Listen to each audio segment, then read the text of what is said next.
velocity of efflux.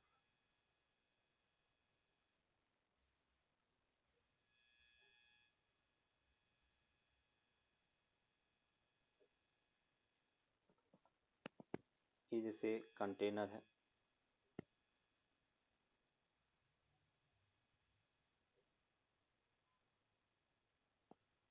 Container में liquid fill किया गया है।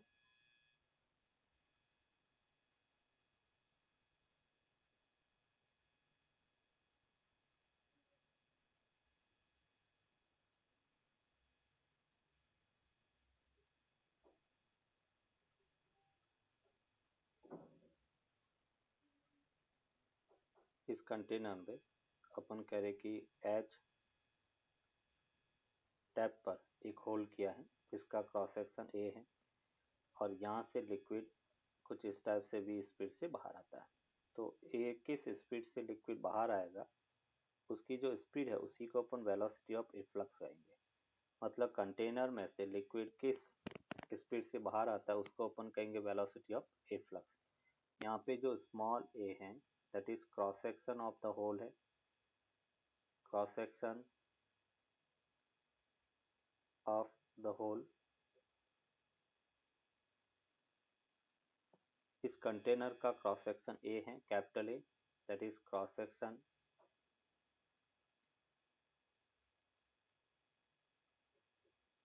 ऑफ द कंटेनर है।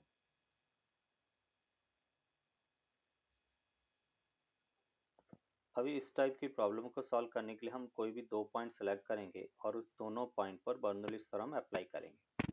जैसे एक पॉइंट मैंने जस्ट यहाँ पे अंदर की तरफ लिया और दूसरा पॉइंट जस्ट आउटसाइड लिया। अगर मैं टॉप सरफेस की प्रेशर की बात करता हूँ तो प्रेशर क्या होगा, पी नॉट होगा। अगर इस पॉइंट के प्रेशर की बात करता हूँ तो यहाँ पे प्रेशर कितना होगा, P naught plus H rho G उठा। एच हाइट से नीचे जा रहे हैं तो pressure P naught plus H rho G. Outer point है तो outer point open to atmosphere है तो प्रेशर क्या होगा, पी नॉट होगा। ये जैसे पॉइंट 1 है और जस्ट आउटसाइड पॉइंट 2 है, इस दोनों पॉइंट पर बर्नौलीज थ्योरम अपन अप्लाई करेंगे। तो using Bernoulli's theorem, using Bernoulli's theorem, then Bernoulli's theorem देखो क्या कह रहा है, P1 प्रेशर प्लस रो जी H one plus half rho P1 का square equals to P2 plus rho ji H two plus half rho V2 का square. ये अपने पास अभी वन पॉइंट का प्रेशर, तो प्रेशर कितना मिला, P1 plus H rho G, ये pressure energy per unit volume हो गया। हाइट दोनों सेम लेवल पर है इसलिए पोटेंशियल एनर्जी जीरो। यहाँ पे अपन कह रहे कि सपोज जो कंटेनर है उसमें वी लिक्विड से नीचे लिक्विड आ रहा है तो उसको अपने का हाफ रो कैपिटल वी का square. P2 open to atmosphere है तो P2 मतलब सेकेंड पॉइंट का प्रेशर एटमॉस्फेरिक प्रेशर के इक्वल होगा। सेम हाइट पर है तो pressure energy zero plus half rho into small we का स्क्वायर रूट। अभी हमें फाइंड वी स्मॉल वी करना है तो यहाँ से देखो पी नॉट से पी नॉट कैंसिल आउट हो गया, पी नॉट से पी नॉट कैंसिल आउट हो गया, इसलिए अपने को मिला H rho G equals to half rho small we का स्क्वायर माइनस कैपिटल वी का स्क्वायर रूट। अभी रो से रो कैंसिल आउट हो गया और यहाँ पे कंटिन्यूटी इक्वेशन बेटा अपन लगा सकते हैं तो ये अपने को मिला 2hg equals to small v square minus capital we square, that is equation 1 है। अभी यूजिंग इक्वेशन ऑफ तो कंटिन्यूटी बेटा वो rho ji h from equation 1 and 2 और यहाँ से अपने को मिला 2gh equals to small we का स्क्वायर कॉमन ले लिया 1 minus small A square upon capital A square और यहाँ से हमें स्मॉल वी की वैल्यू चाहिए तो हम इसको लिख सकते हैं small V that will be equals to under root 2gh upon 1 minus small A square upon capital A square के इक्वल होगा। इसी को अपन कहेंगे वेलोसिटी ऑफ इफ्लक्स।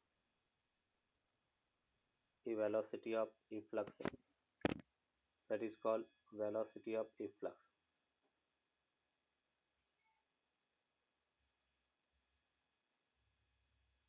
अगर अपन कह रहे कि इफ, इसमें एक स्पेशल केस अपन लिखेंगे, if capital A is very very greater than small a, तो उस केस में अपन कह सकते हैं कि 1 minus a square upon capital A square वो वेरी स्मॉल होगा, तो v इक्वल्स टू √2 GH के इक्वल होगा। ये बेटा अपन कह रहे कि वेलोसिटी अगर capital A is very very greater than small a है तो a square upon capital A square उसको नेग्लिजिबल मान सकते हैं, और उसी को बेटा अपन कहते हैं टॉरिसेलिस लॉ। टॉरिसेलिस लॉ, टॉरिसेलिस लॉ क्या कहता है कि अगर एक पार्टिकल को अपन फ्री फॉल करें h हाइट से, तो उसकी स्पीड और h हाइट पर अगर कंटेनर में होल्ड करे, दोनों से जो स्पीड उस फ्लूइड की स्पीड होगी दोनों सेम रहेगी, तो उसी को अपन टॉरिसेलिस लॉ कहते हैं। अभी यहाँ पे अपन कह रहे कि जो स्पीड अपने कैलकुलेट किया है उसकी हेल्प से अपने को फाइंड करना है कि रेंज ऑफ द लिक्विड क्या होगा। तो नेक्स्ट पेज पे अपन देख रहे हैं,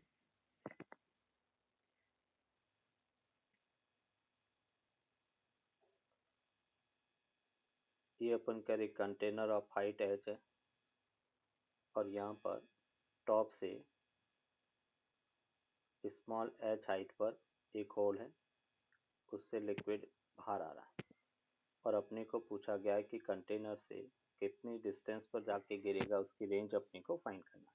v ऑलरेडी अपन फाइंड कर चुके हैं, और यहाँ पर a is very very greater than small a लेके चल रहे हैं, ये कंडीशन अपन यहाँ पे वैलिड मान रहे हैं।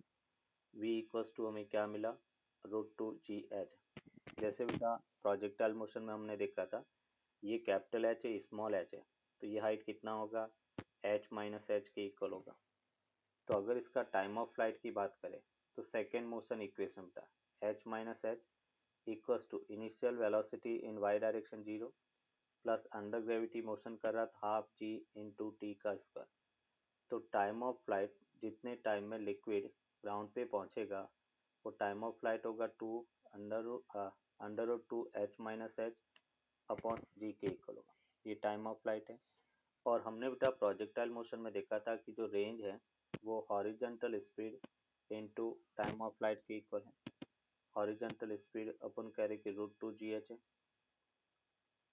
इनटू टाइम ऑफ फ्लाइट, और time of flight 2 under root h minus h upon g के इक्वल है। रूट जी से रूट जी क्या हो गया, कैंसिल आउट हो गया, तो range R equals to 2 under root capital H minus small h into h के इक्वल होगा। ये रेंज का फॉर्मूला है, इतनी डिस्टेंस पर जाके अपन कह रहे कि लिक्विड गिरेगा। अभी यहाँ पे अपन देखेंगे, जैसे अपन प्रोजेक्टाइल मोशन में देखते थे कंडीशन फॉर मैक्सिमम रेंज, तो यहाँ पर भी अपन को ये फाइंड करना है कि किस हाइट पर अपन होल्ड करें ताकि रेंज है वो मैक्सिमम हो। तो कंडीशन फॉर मैक्सिमम रेंज अपन देखेंगे, कंडीशन फॉर मैक्सिमम रेंज,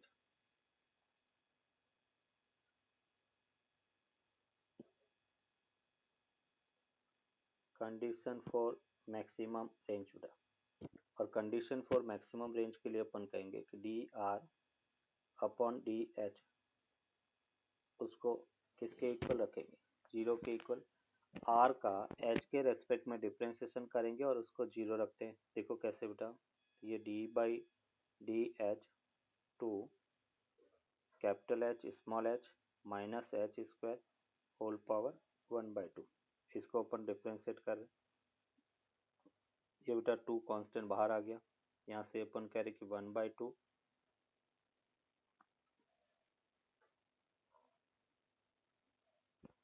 तो यहाँ से इसको अपन लिख रहे हैं कि 2 कांस्टेंट बाहर 1/2 capital H small h minus h square whole power 1/2 minus 1 and d by D H capital H small h minus h square होता। तो यहाँ से अपने को 2 से 2 कैंसिल आउट हो गया।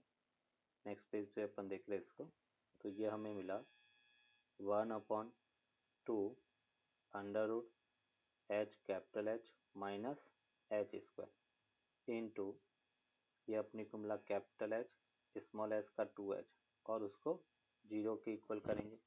अब बेटा इसकी वैल्यू जीरो, तो जो फर्स्ट टर्म है वो तो जीरो हो नहीं सकता, क्योंकि इसको जीरो होने के लिए डिनोमिनेटर को इनफाइनाइट होना पड़ेगा, जो कि पॉसिबल नहीं है। तो हम ये कहेंगे कि h minus 2h equals to zero है। तो स्मॉल h की वैल्यू क्या मिला बेटा, h/2। मतलब अपन कह रहे कि जब इसके मिडल में अपन होल्ड करेंगे तो लिक्विड ज़्यादा दूर पर गिरेगा बेटा, उसकी रेंज मैक्सिमम होगी। तो मैक्सिमम रेंज होगी कितनी, तो आर मैक्स इक्वल्स टू बेटा 2 under root H into H minus H square था, तो इसको फॉर्मूला अपने वैल्यू पुट किया, 2 under root H into h/2 minus H square by 4 बेटा। तो ये अपने को मिला 2 इंटू h/2, 2 से 2 कैंसिल आउट। तो आर मैक्स किसके इक्वल होगा बेटा, उसकी हाइट के इक्वल होगा। मतलब ज़्यादा से ज़्यादा लिक्विड कॉलम की हाइट के बराबर डिस्टेंस पर जाके गिर सकता है। ये आर मैक्स की वैल्यू है। अभी यहाँ पे कुछ पॉइंट बेटा अपन नोट करके लिखेंगे।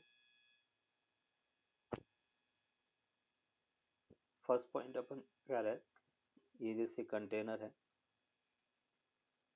और इस कंटेनर में से दो डिफरेंट हाइट से लिक्विड बाहर आ रहा है, तो हम कह रहे कि रेंज है, दो डिफरेंट हाइट के कोरस्पॉन्डिंग रेंज इक्वल हो सकती है। कैसे हो सकती है, तो उसको अपन यहाँ पर देखेंगे। जैसे एक हाइट अपन कह रहे कि स्मॉल h है, वहाँ पे होल्ड किया, ये बेटा यहाँ से स्मॉल h हाइट पर होल्ड किया, टोटल हाइट कैपिटल H है और इसका रेंज इस टाइप से है। फिर दूसरा अपन कह रहे हैं कि टॉप सरफेस से हम capital H minus small h height पर होल्ड करेंगे, तब भी अपन कह रहे कि रेंज इक्वल हो सकती है। दो डिफरेंट हाइट, जैसे अपने प्रोजेक्टाइल मोशन में कहा था कि दो डिफरेंट एंगल के कोरस्पॉन्डिंग रेंज इक्वल हो सकती है, और उन दोनों एंगल को अपन क्या कहते थे, कॉम्प्लीमेंट्री एंगल। θ1 प्लस θ2 90 डिग्री होना चाहिए। तो यहाँ पे अपन कह रहे कि अगर फर्स्ट हाइट h1 बेटा अगर h के इक्वल है, तो second height h2 equals to h minus h होगा। उस केस में अपन कह रहे कि उन दोनों की रेंज इक्वल हो सकती है। दो हाइट के कोरस्पॉन्डिंग बेटा अपन कह रहे कि रेंज इक्वल हो सकती है। तो ये जो इम्पोर्टेंट कंसेप्ट है वो अपने को यहाँ पे याद रखना है। दूसरा अपन कह रहे कि ये फर्स्ट पॉइंट है। एक और पॉइंट बेटा इसमें अपन देखेंगे, मतलब हम ये कह सकते हैं for two different heights, for to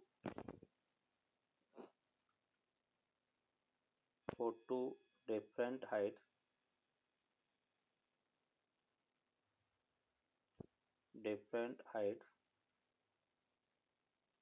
the range can be equal, then height h1 plus h2 वो बेटा कैपिटल H के इक्वल होगा। मतलब अगर एक हाइट स्मॉल h है तो दूसरी हाइट को अपन क्या कहेंगे, capital H minus small h। फिर सेकेंड पॉइंट बेटा अपन देखेंगे, अगर कोई कंटेनर है और या कंटेनर में से जैसे एक टैप है, ये अपन कह रहे कि एक टैप में से या एक पाइप में से वाटर आउट हो रहा है,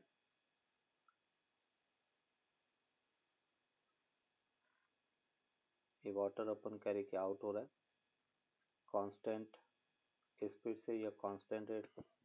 ये अपन कह रहे कि वाटर यहाँ से v स्पीड से आउट हो रहा है, और अपने को पूछा गया है कि जब वो h डेप्थ पर है तब अपन कह रहे कि उसका क्रॉस सेक्शन क्या होगा, वो अपने को फाइंड करना है। ये v स्पीड है, a इसका क्रॉस सेक्शन है। अभी अपन कह रहे कि जब वो इस टैप से h डिस्टेंस नीचे पहुंचा, तो अपन देखते हैं कि जब टैप से वाटर नीचे आता है तो उसका जो एरिया है, क्रॉस सेक्शन है, वो कम हो जाता है ना। मतलब इस टाइप से टैपर्ड होता हुआ अपन कह रहे कि उसका क्रॉस सेक्शन टैपर्ड होता है, कोन के फॉर्म में होगा। धीरे धीरे नीचे जाएंगे तो लिक्विड का जो क्रॉस सेक्शन है वो कम हो जाता है। तो अभी अपनी को बेटा पूछा गया कि इस पॉइंट पर उसका क्रॉस सेक्शन कितना है, वो क्रॉस सेक्शन अपनी को फाइंड करना, ए की वैल्यू क्या है वो फाइंड करना। तो कैसे फाइंड करेंगे, यूजिंग इक्वेशन ऑफ कंटिन्यूटी बेटा। हम कहेंगे कि ए वी, यहाँ से लिक्विड क्रॉस सेक्शन है, स्पीड वी है, equals to A into small we.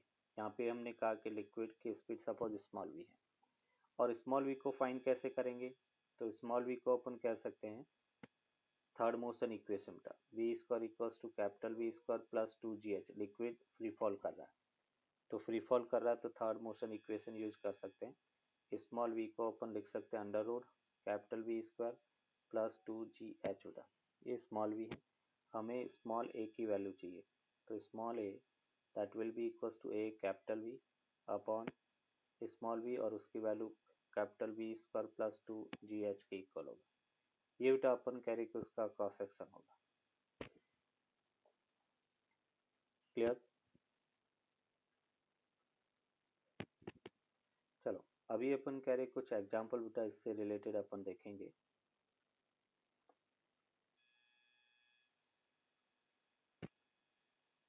Example first देख रहे हैं, जैसे अपन कह रहे कि एक कंटेनर है,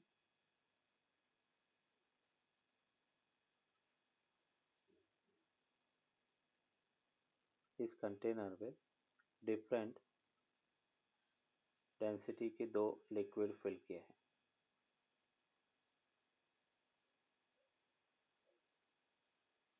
एक liquid of height h, another liquid of height h है।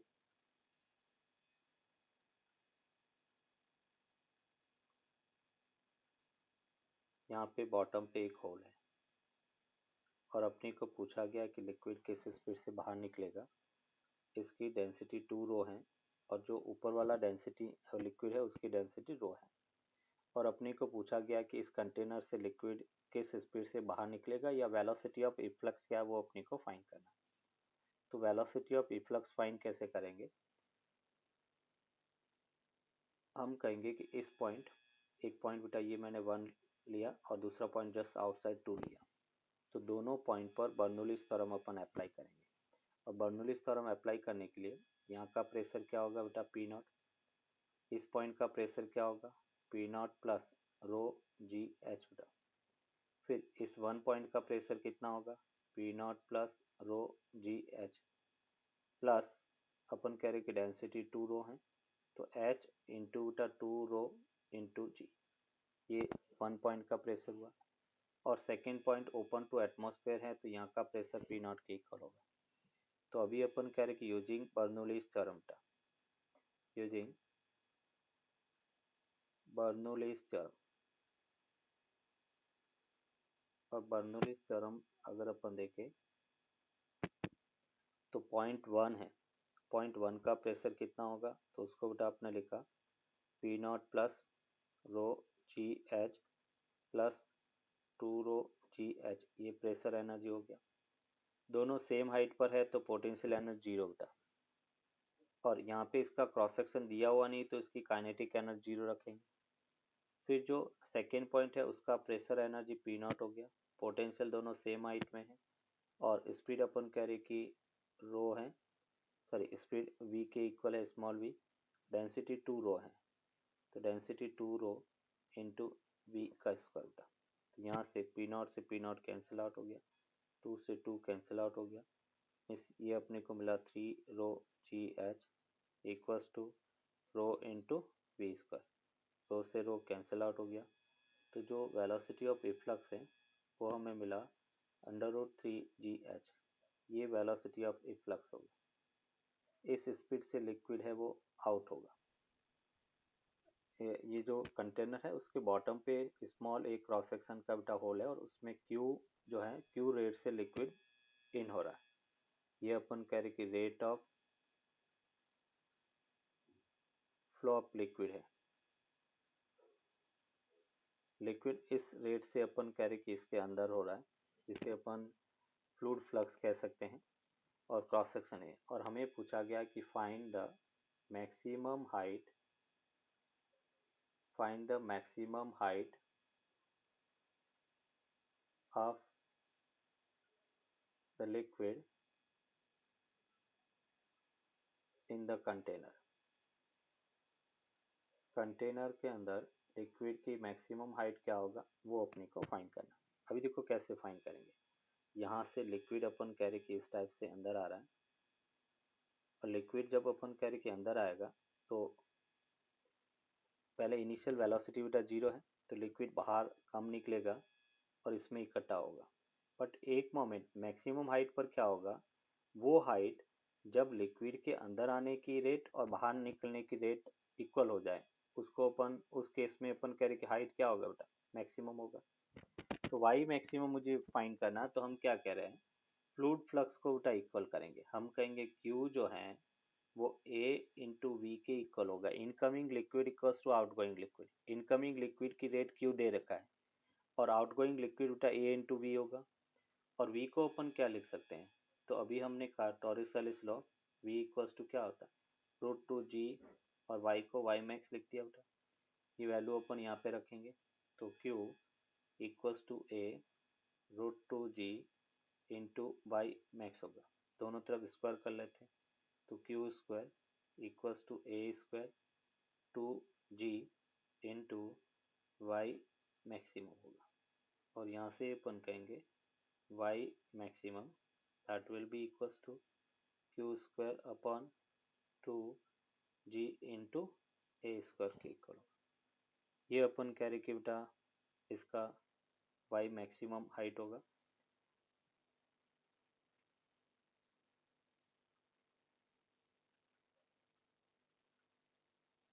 इतनी अपन कह रहे कि मैक्सिमम हाइट पर अपन कह रहे कि पॉसिबल है, क्यू स्क्वायर अपॉन टू जी ए स्क्वायर के इक्वल होगा। क्लियर बेटा यहाँ तक। Using venturimeter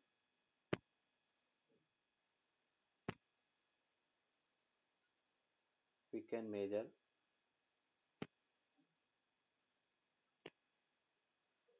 the fluid velocity. The fluid velocity. Fluid velocity को अपन मेजर कर सकते हैं। अभी फ्लूइड वेलोसिटी को मेजर कैसे करेंगे, और वेंचुरीमीटर होता क्या है, ये जैसे डिफरेंट क्रॉस सेक्शन की ट्यूब रहती है, एक ट्यूब है, उसको हमने बीच में से कट कर दिया और उसके बीच में एक थिन ट्यूब को जॉइंट कर दिया।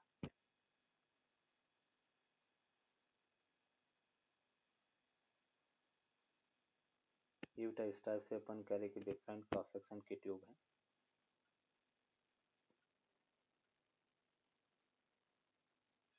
यहाँ पर एक ट्यूब इंसर्ट की जाती है,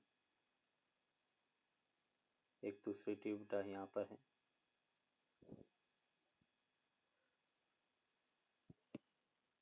और इसमें अपन कह रहे कि स्ट्रीमलाइन लिक्विड फ्लो हो रहा है, स्टेडी फ्लो है। फ्लूइड फ्लो कैसा है, स्टेडी फ्लो है।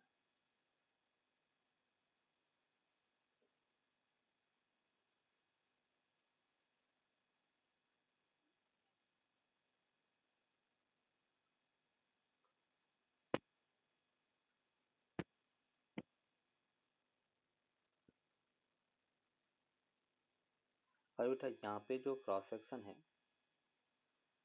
वो क्रॉस सेक्शन कैपिटल ए के इक्वल है। ट्यूब का क्रॉस सेक्शन कैपिटल ए है। इस पॉइंट पे बेटा अपन कह रहे कि क्रॉस सेक्शन स्मॉल ए के इक्वल है। यहाँ पर फ्लूइड की वेलोसिटी कैपिटल वी है, इस पॉइंट पे फ्लूइड की वेलोसिटी स्मॉल वी। जहाँ पर स्मॉल क्रॉस सेक्शन ए है बेटा, वहाँ पे स्पीड भी अपने स्मॉल वी लिया, जहाँ पे कैपिटल ए है वहाँ पर स्पीड कैपिटल वी है।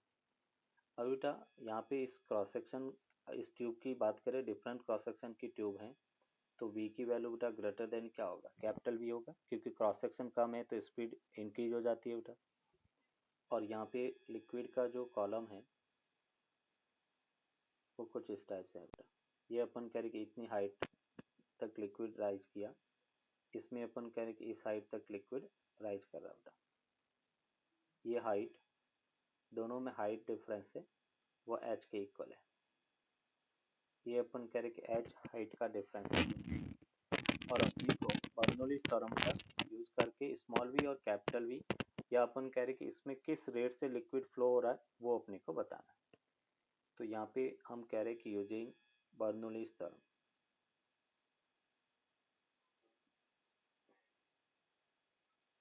यूजिंग बर्नौलीज थ्योरम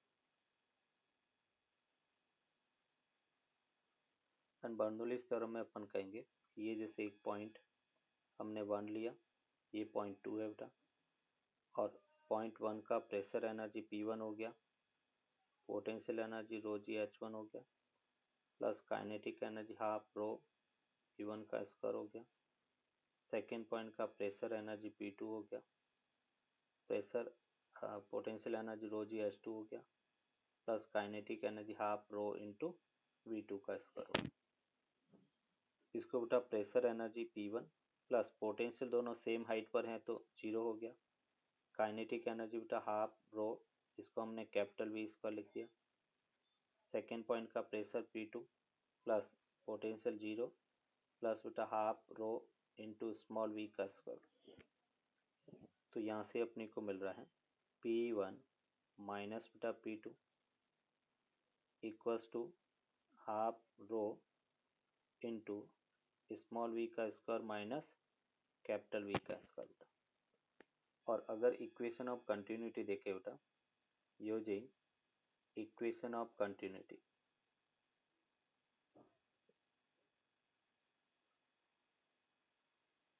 और इक्वेशन ऑफ कंटिन्यूटी हमें मिलता है a capital V equals to small a into small v।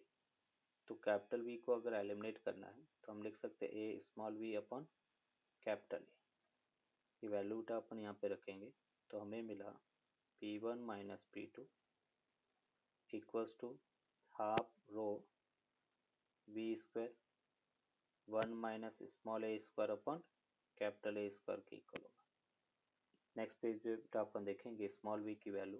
तो देखो स्मॉल v क्या मिलता है, small v equals to under root 2 P1 minus P2 upon rho 1 minus small a square upon capital A square के। हमें बेटा find क्या करना, P1 माइनस P2। देखो P1 माइनस P2 कैसे फाइंड करते हैं,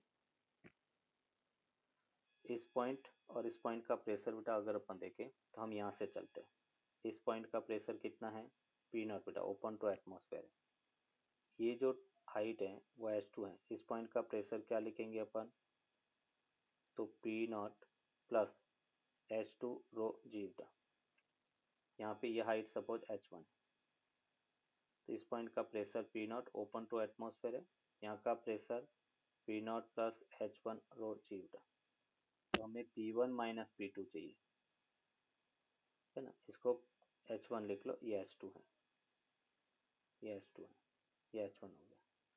ये जो हाइट है वो H2 H1 के इक्वल है। तो P1 की वैल्यू बेटा, P1 जो प्रेशर है वो हमें मिला P0 प्लस H1 रो जी, और P2 हमें मिला P0 प्लस H2 रो जी बेटा। और दोनों को अगर अपन देखें सब्ट्रैक्ट करें तो हमें मिला H1 minus H2 rho into जी बेटा। H1 माइनस H2 किसके इक्वल है, H के इक्वल है, तो इसको अपने लिखा H रो जी। ये अपन कह रहे कि प्रेशर P1 माइनस P2 के इक्वल है। P1 minus P2 equals to H rho G के इक्वल है। अभी ये वैल्यू बेटा अपन इस फॉर्मूले में रखेंगे तो देखो अपने को क्या मिल रहा है, P1 minus P2 equals to हमें मिला रो जी एच बेटा। ये वैल्यू जब पुट करेंगे तो V इक्वल्स टू अपने को मिला under root 2GH upon 1 minus small a square upon capital A square के इक्वल होगा। और उसको अपन लिख सकते A under root 2GH upon capital A square minus small a square के इक्वल होगा। जो बेटा कम क्रॉस सेक्शन वाली ट्यूब है वहाँ का फ्लूइड की जो वेलोसिटी है वो अपने को मिला A capital A root 2GH capital A square minus small a square. As same अगर अपने को कैपिटल वी बेटा फाइंड करना है, तो कैपिटल वी को अपन लिखेंगे small A under root 2GH upon capital A square minus small A square के इक्वल होगा। ये कैपिटल वी की वैल्यू है। बट अपन कह रहे कि ट्यूब के अंदर हमें वेलोसिटी मेजर करना अपना इंटेंशन नहीं है। अपना इंटेंशन है कि कितना लिक्विड पर यूनिट टाइम में फ्लो हो रहा है, मतलब फ्लूइड फ्लक्स बेटा फाइंड करना है। तो इसके अंदर जब अपने को पूछा जाए फ्लूइड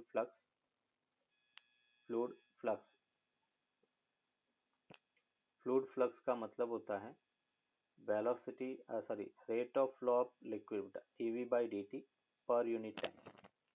तो कैपिटल V बाई dt उसको बेटा अपन लिख सकते हैं A इंटू स्मॉल वी या capital A into capital V। यहाँ पे बेटा वैल्यू अपन पुट करेंगे तो ये हमें मिलता है A small a capital A under root 2GH upon capital A square minus small a square के इक्वल होगा।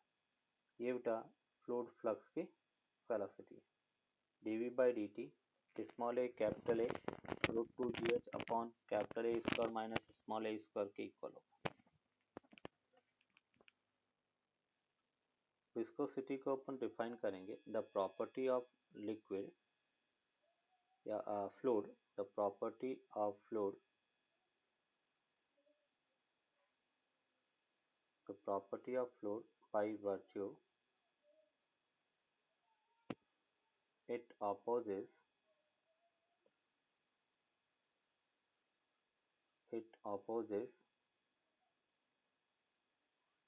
the flow of fluid is called viscosity। Fluid की वो प्रॉपर्टी जिसके कारण वो उसके फ्लो होने का अपोज करे उसको अपन विस्कोसिटी कहेंगे। जैसे एक तो बेटा डिस्टिल वाटर है और एक कैस्टर ऑयल है, अगर दोनों फ्लो कर रहे हैं तो कौन स्लो फ्लो करेगा बेटा? Castor oil. कैस्टर ऑयल धीरे धीरे फ्लो करेगा, डिस्टिल वाटर है वो फास्ट फ्लो करेगा। रीजन क्या है कि कैस्टर ऑयल के अंदर विस्कस फोर्स ज़्यादा है, उसकी विस्कोसिटी ज़्यादा है, मतलब उसमें फ्लो को अपोज करने का नेचर ज़्यादा है, इसलिए कैस्टर ऑयल को अपन कहेंगे कि वो विस्कस फ्लूइड है। क्लियर? मतलब अपन कह रहे कि फ्लूइड की वो प्रॉपर्टी जिसके कारण वो उसके फ्लो का अपोज करता है उसको अपन विस्कोसिटी कहेंगे, और ऐसे जो फ्लूइड हैं उनको अपन विस्कस फ्लूइड कहेंगे। The property of fluid by virtue it opposes the flow of fluid is called viscosity and this type of fluid is called viscous fluid।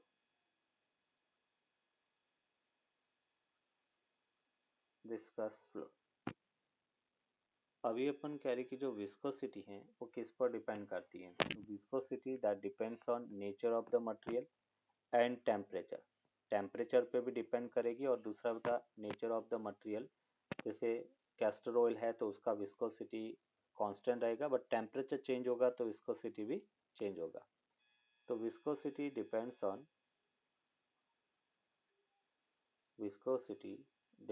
On the nature of the material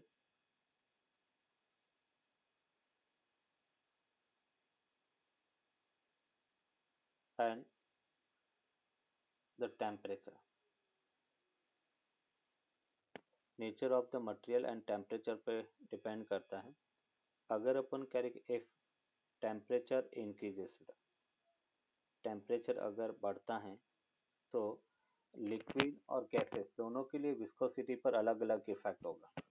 तो अगर हम बात करें कि temperature बढ़ेगा, temperature increase हो रहा है तो eta will decrease for liquid. Liquid के लिए जो कोफिशिएंट, चलो उसको अपन आगे डिफाइन करेंगे, एक ये होता क्या उसको पहले अपन डिफाइन कर लेते हैं।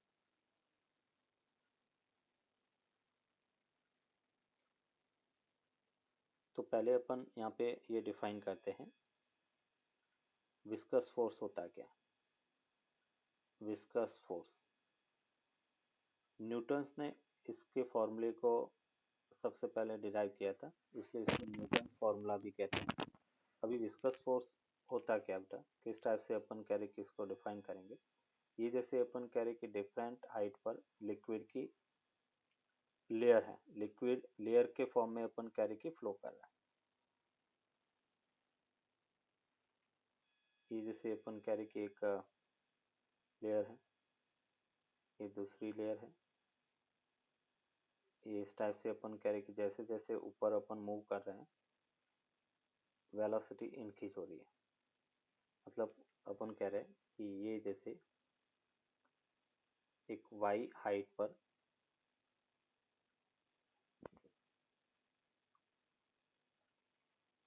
यहाँ से बेटा अपन कह रहे कि एक y हाइट पर और दूसरी अपन कह रहे कि y प्लस dy हाइट पर दो डिफरेंट लेयर है।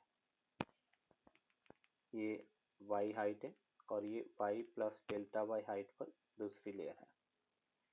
जो फर्स्ट लेयर है y हाइट पर, उसकी स्पीड सपोज v है और जैसे जैसे अपन ऊपर जाते हैं वैसे वैसे स्पीड इंक्रीज होता है, क्योंकि नीचे बेटा रेजिस्टेंस, नीचे वाली जो लेयर है उस पर रेजिस्टेंस फोर्स सबसे ज़्यादा लगता है, क्योंकि नीचे जो सॉइल है, अर्थ है, वो उसको रेजिस्ट करेगी, तो उस केस में फ्लो सबसे कम होगा।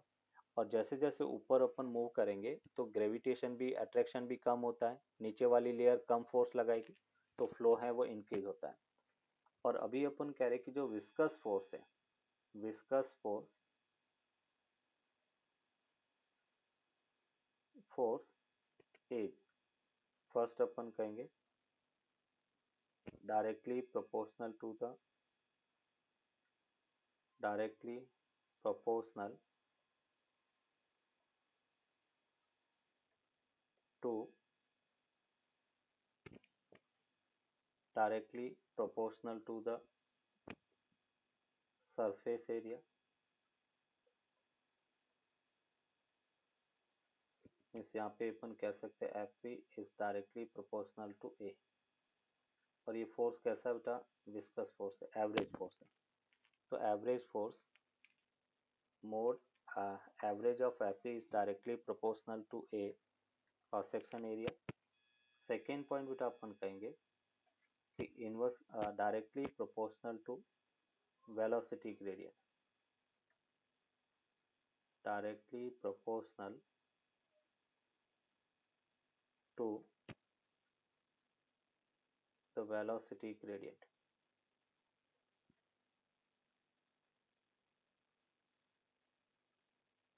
ग्रेडियंट टर्म बेटा कब यूज करेंगे, जब भी अपन कह रहे कोई फिजिकल क्वांटिटी डिस्टेंस के साथ में चेंज होती है, तो rate of change of any physical quantity with respect to distance, उसको अपन ग्रेडियंट कहेंगे। तो यहाँ पे अपन कह रहे हैं कि जो एवरेज ऑफ एफ पी है is directly proportional to delta we upon delta Y, उसको अपन वेलोसिटी ग्रेडियंट कहेंगे। Rate of change of velocity with respect to distance वो वेलोसिटी ग्रेडियंट है। तो इक्वेशन 1 और 2 इसको अगर अपन कंबाइंडली लिखे तो फ्रॉम इक्वेशन 1 एंड 2 और equation 1 and 2, average of F E is proportional to A delta V by delta Y. And proportional sign हटाने के लिए कांस्टेंट अपन लगाते, that is with negative sign minus theta A delta we upon delta Y.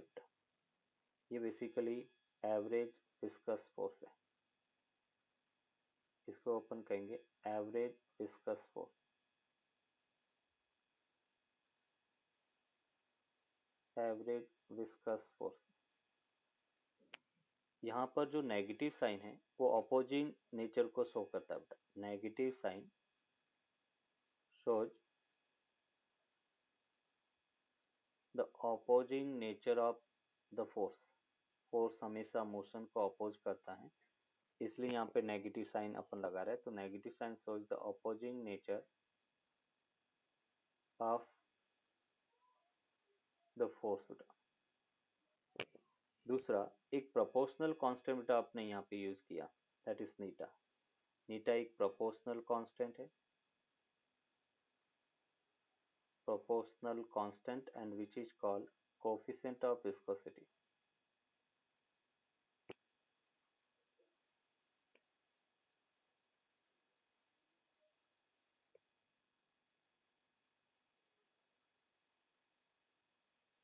Coefficient of viscosity.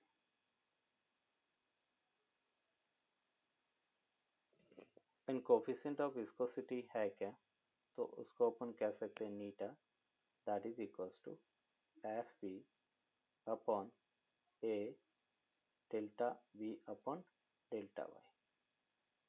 और उसका अगर ऐसा unit अगर देखें हम, क्या मिलेगा, न्यूटन, एक मीटर से मीटर कैंसल आउट हो गया, newton into second upon metre square.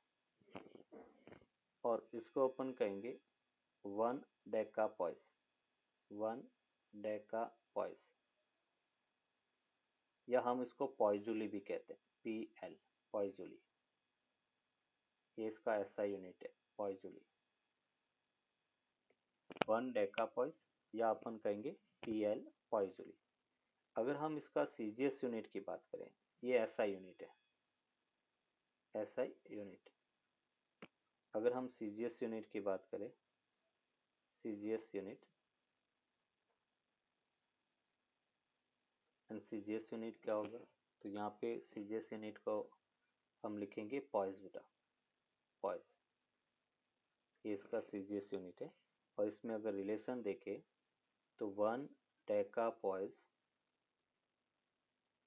Will be equals to 10 poise बेटा, 10 पॉइस के इक्वल होगा, या 1 पॉइजूली 10 पॉइस के इक्वल होता है, ये इसका CGS यूनिट है। और सबसे इम्पोर्टेंट जो बेटा इस चैप्टर से अपने को पूछा जाता है, that is dimension formula.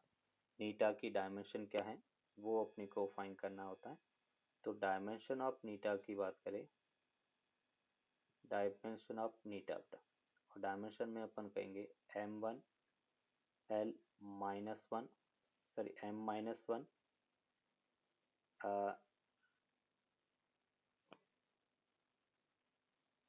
Newton के बेटा डायमेंशन होता है m1 l1 t minus 2, time की डायमेंशन बेटा t1, और मीटर स्क्वायर की dimension l2।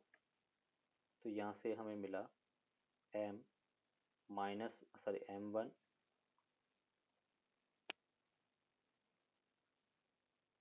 m1 l minus 1 t minus 1, ये बेटा इसका डायमेंशन फॉर्मूला होगा। अभी अपन देखेंगे यहाँ पर कि अगर टेम्परेचर के साथ में जो नीटा है, इसे यहाँ पे नोट करके अपन लिखे,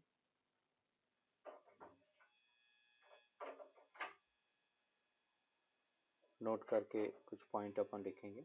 first point, coefficient of viscosity, coefficient of viscosity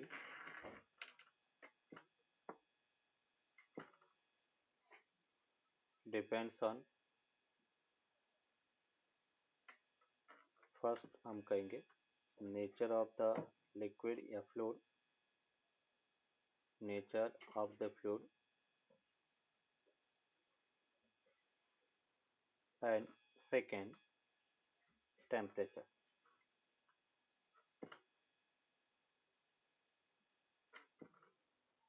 second point, अगर हम टेम्परेचर इंक्रीज करते हैं बेटा, जैसे हम कह रहे कि कोई फ्लूइड है और उसका टेम्परेचर अपन इंक्रीज करते हैं, और जब टेम्परेचर इंक्रीज करेंगे तो उस केस में बेटा अपन कहेंगे coefficient of viscosity Neeta will decrease for liquid बेटा।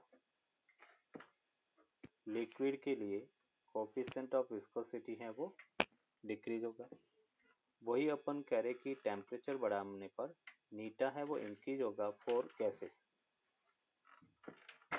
ये बेटा एनसीईआरटी में भी क्वेश्चन दे रखा है कि coefficient of viscosity Neeta gases के लिए टेम्परेचर बढ़ाने पर इंक्रीज होगा या डिक्रीज होगा।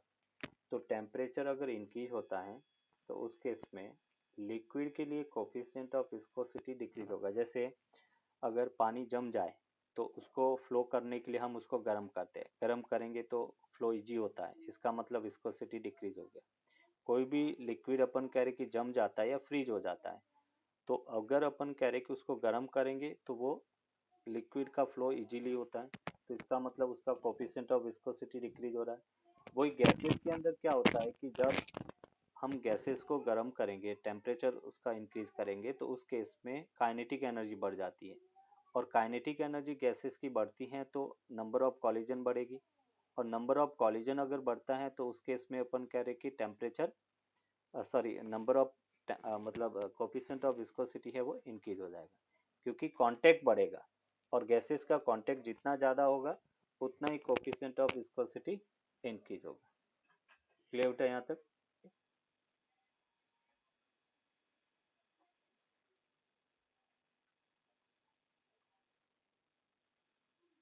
ये अपन कह रहे कि एक बोट है, और वो बोट अपन कह रहे कि इस फ्लोड लिक्विड के अंदर इस टाइप से बेटा अपन कह रहे कि कांस्टेंट वेलोसिटी v से फ्लो कर रही है।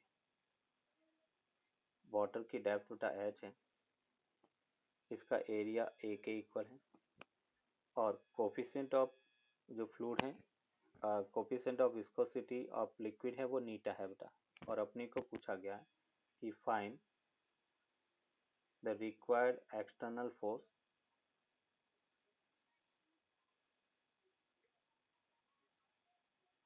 find the required external force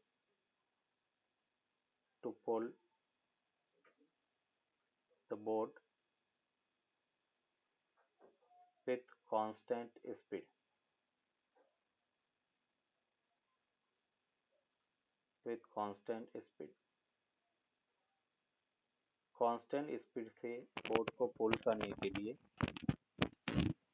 अपन कह रहे कि रिक्वायर्ड फोर्स क्या होगा, वो फोर्स अपने को कैलकुलेट करना। अभी कैसे कैलकुलेट करेंगे बेटा यहाँ पर, तो देखो यहाँ पर ये सपोज अपन कह रहे कि एक फोर्स एफ है, और वो एफ एटलीस्ट किसके बराबर होना चाहिए बेटा, विस्कस फोर्स के बराबर होना चाहिए। तो हम यहाँ पर क्या कहेंगे कि एफ जो रिक्वायर्ड है वो विस्कस फोर्स के इक्वल होना चाहिए, और विस्कस फोर्स का बेटा क्या फॉर्मूला था, नीटा ए v2 माइनस वी1, तो v ग्राउंड कांटेक्ट पे जो लेयर है उसकी स्पीड 0 लेंगे, हाइट बेटा h माइनस 0, तो यहाँ से अपने को मिला नीटा ए v अपॉन h बेटा, ये रिक्वायर्ड फोर्स होगा। इतने फोर्स से अपन पुल करेंगे तो वो कांस्टेंट स्पीड v से मोशन करेगा। नेक्स्ट देखो, ये जैसे अपन कह रहे कि एक इंक्लाइन प्लेन है, incline plane of inclination theta है, इस पर बेटा अपन कह रहे कि एक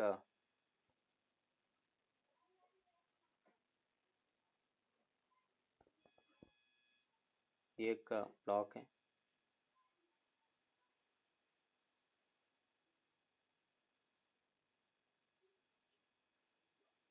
ब्लॉक ऑफ मास m है,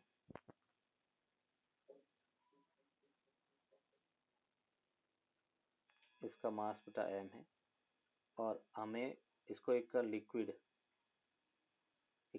के ऊपर ओपन करे कि हमने रखा है, और अपने को पूछा गया कि इस लिक्विड की थिकनेस कितनी हो। लिक्विड ऑफ अपन कह रहे कि कोफिशिएंट बेटा विस्कोसिटी ऑफ कोफिशिएंट नीटा है, इसका एरिया है वो a के इक्वल है, और हम चाहते हैं कि वो कांस्टेंट स्पीड v से मोशन करे। तो find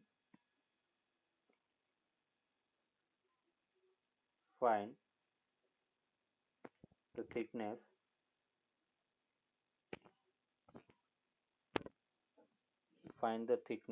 of the gel so that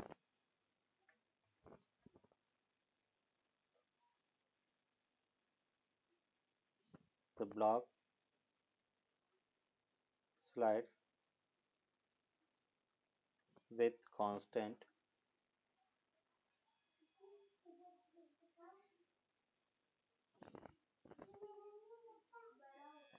velocity v। Block है उसको इंक्लाइन प्लेन पे रखा है, और हमें पूछा गया find the thickness of the gel so that the block slides with constant velocity v।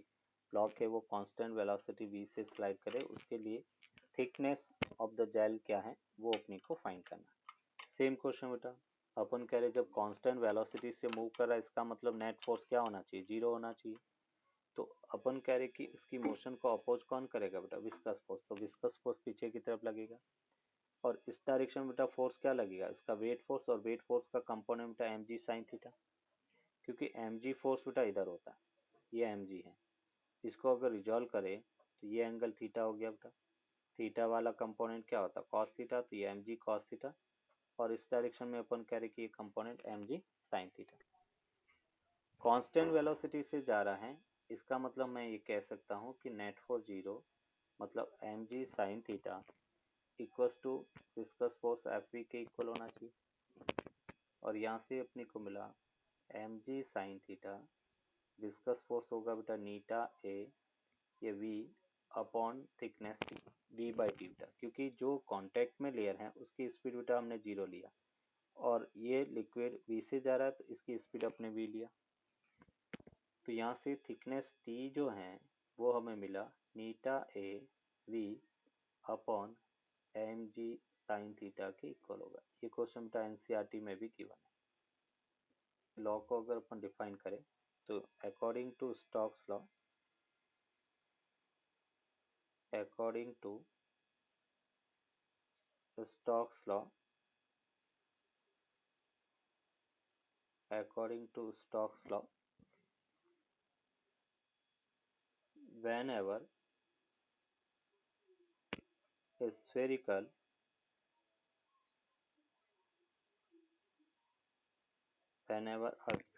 body moves in a viscous fluid,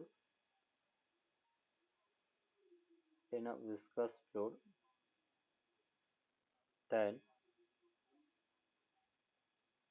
it will oppose, it will experience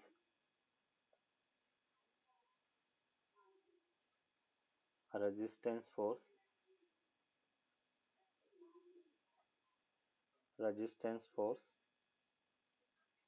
which is called viscous force, which is called viscous force, and this force is given by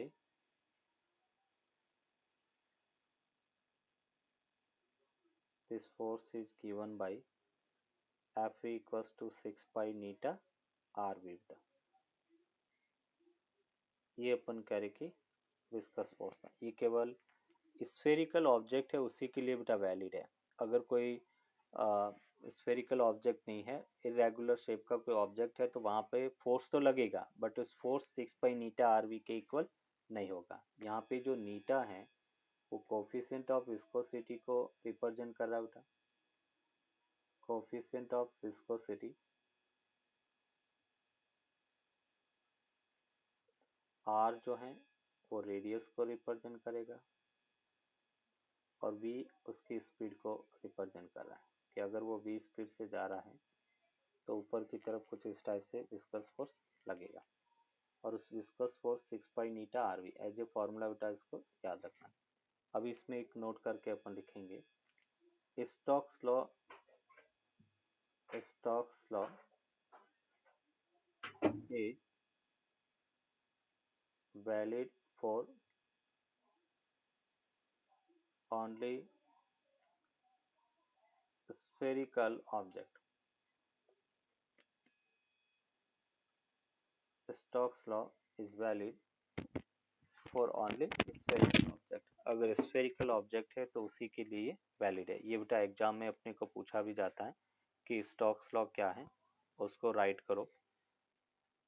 और Stokes law की help से बेटा हम terminal velocity find करेंगे, और दूसरा अपने को टर्मिनल वेलोसिटी फाइंड करने का डेरिवेशन है वो पूछा जाता है। तो नेक्स्ट अपन देखते हैं टर्मिनल वेलोसिटी, इसी से रिलेटेड है। Terminal velocity.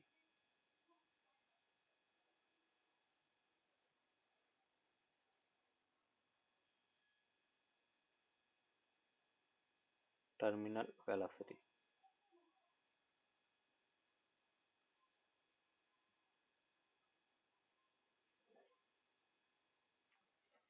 अभी टर्मिनल वेलोसिटी है क्या, तो उसको अपन कैसे डिफाइन करेंगे। नाम से ही पता बेटा, टर्मिनल का मतलब मैक्सिमम वेलोसिटी है ना। मैक्सिमम वेलोसिटी, और मैक्सिमम वेलोसिटी कब होती है किसी ऑब्जेक्ट की, जब उस पर लगने वाला नेट फोर्स जीरो हो। नेट फोर्स को जीरो करना है तब जो वेलोसिटी मिलेगी उसको अपन टर्मिनल वेलोसिटी कहेंगे। जैसे ये एक विस्कस फ्लूइड है, और विस्कस फ्लूइड के अंदर एक स्फेरिकल बॉल जिसकी रेडियस आर है, इसकी रेडियस आर है, और ये मोशन कर रही है इस टाइप से बेटा, ये एम जी है। जब विस्कस फ्लूइड के अंदर मोशन करेंगे कि एक तो बेटा विस्कस फोर्स एफ पी लगेगा, दूसरा एक बॉइंट फोर्स लगेगा एफ बी, ये बॉइंट फोर्स ऊपर लग रहा है, और इसका एक्सीलरेशन सपोज बेटा ए है। तो यहाँ पे अपन क्या कहेंगे कि अगर इसका फोर्स इक्वेशन देखें बेटा, M G minus F B minus F B equals to mass into acceleration.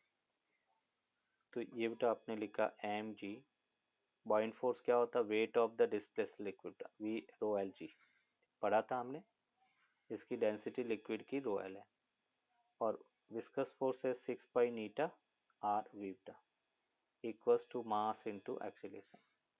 अगर हमें इसका एक्सीलरेशन पूछा तो एक्सीलरेशन को अपन लिख सकते हैं g minus v rho L g plus 6 pi eta are v upon m टा, ये इसका एक्सीलरेशन होगा। कभी कभार अपने को एक्सीलरेशन पूछा जाए तो इस टाइप से इसका एक्सीलरेशन फाइंड कर सकते हैं। अभी अपन कह रहे कि टर्मिनल वेलोसिटी मतलब मैक्सिमम वेलोसिटी, तो for terminal velocity, terminal velocity ए जो है वो बेटा जीरो होता है। एक्सीलरेशन जब बॉडी का स्फीयर का जीरो हो जाएगा तो उसको अपन टर्मिनल वेलोसिटी कहेंगे। यहाँ पे सिंपल अपन ये कह सकते हैं बेटा कि ए को मैंने जीरो किया तो देखो क्या मिलता है, M G equals to F B plus F B बेटा।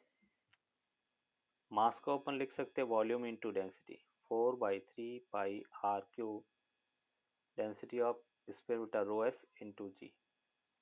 बॉइंट फोर्स को अपन लिख सकते हैं वी रो जी, तो 4/3 पाई आर क्यूब, डेंसिटी बेटा रो एल जी, और विस्कस फोर्स को अपने लिखा 6 पाई नीटा आर वी, और तब वेलोसिटी बेटा टर्मिनल हो जाएगी।